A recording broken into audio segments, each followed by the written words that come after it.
So the movie that I chose for my presentation was The Quake. The reason why I chose this is because I just like watching movies about destruction and stuff like that.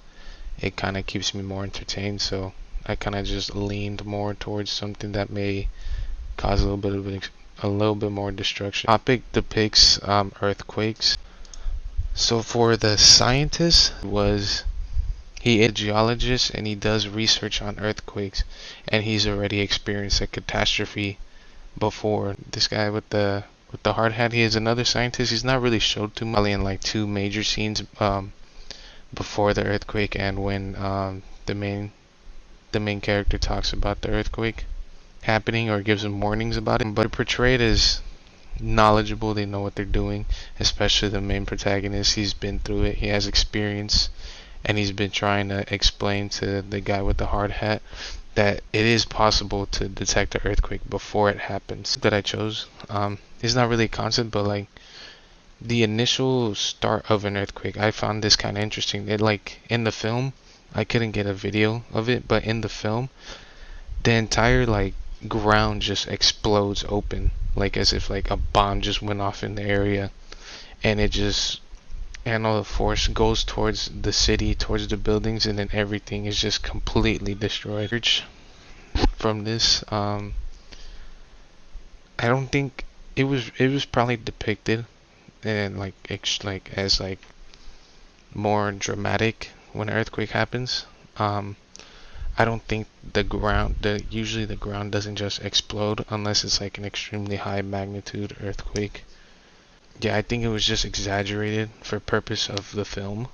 The documentary that I chose to watch was Surviving Japan, mostly because it was about earthquakes, or I had a little bit about earthquakes.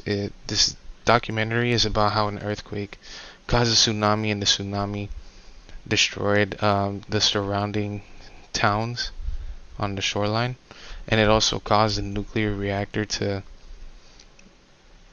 kind of implode on itself. Scientists showed in this documentary was Dr. Helen Cal. She didn't present any data, but there wasn't really much presenting of data in the film. It was mostly just recordings of people and the in the recording of the actual disaster happening.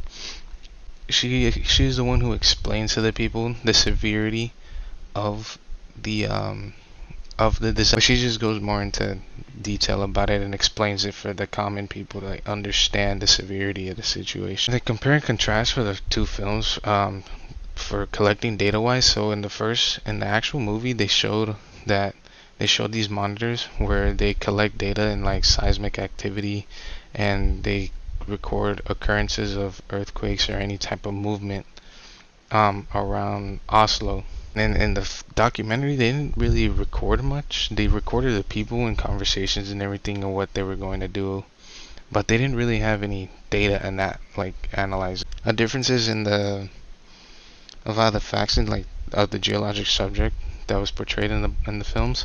So in the quake, they really went into detail with equipment, measuring things or measuring quake or earthquake levels. Surviving Japan, they really just showed like a video recording of the earthquake happening from different places like offices, bedrooms, and stuff like that, and then they showed the aftermath. And they didn't really do any data and they didn't really show equipment or how they analyzed like the earthquake levels and stuff like that.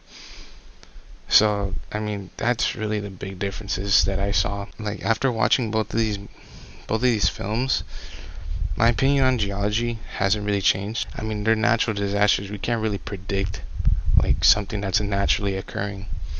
The way I think the science is portrayed in the movie kind of just exaggerate like someone like the earthquake. They exaggerate the like amount of probably equipment as well.